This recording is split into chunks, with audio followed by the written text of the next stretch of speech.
Hey everybody, good morning. Today we're taking a look at Jericho 6. Jericho 6. Joshua 6. Let's get this right. Joshua 6. And my Bible calls it the destruction of Jericho. And we read we can get a lot out of just these first couple verses here. And I'm going to read it starting in 1. It says, Now Jericho was securely shut up because of the children of Israel. None went in, and none went out, and none came in.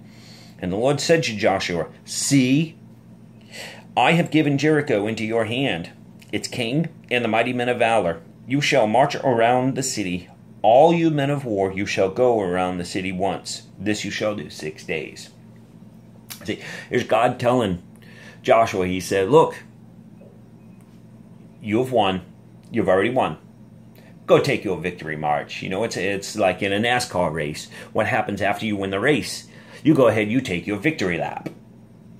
And I picture this as what's going on here, is God telling Israel and telling Joshua, saying, hey, go take your victory lap. You know what? Take one every day for 6 days.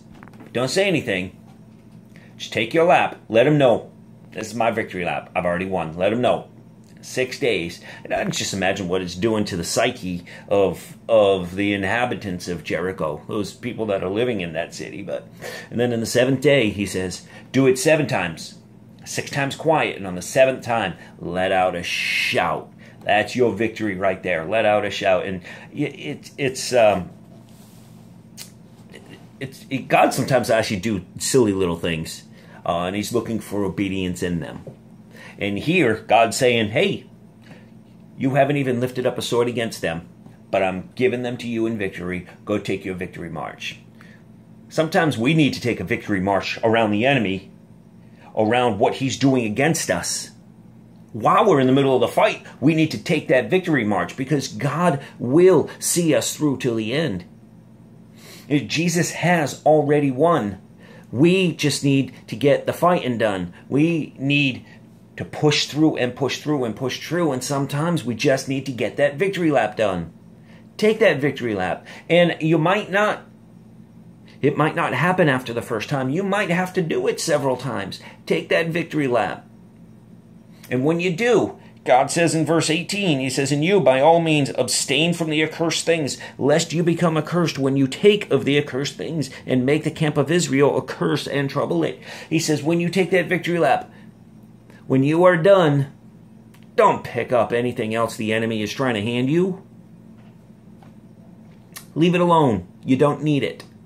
You have already won. So my brother, my sister,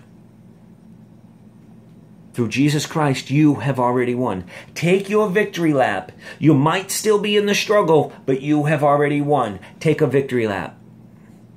Get up, dance, sing.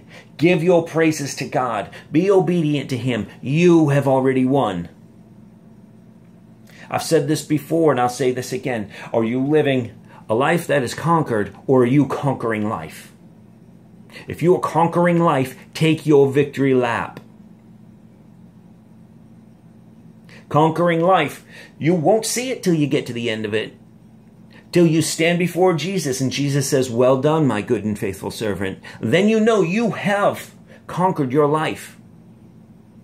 But take your victory lap now. Take it. Because you are more than a conqueror through Christ Jesus. I love you all. Have a super day.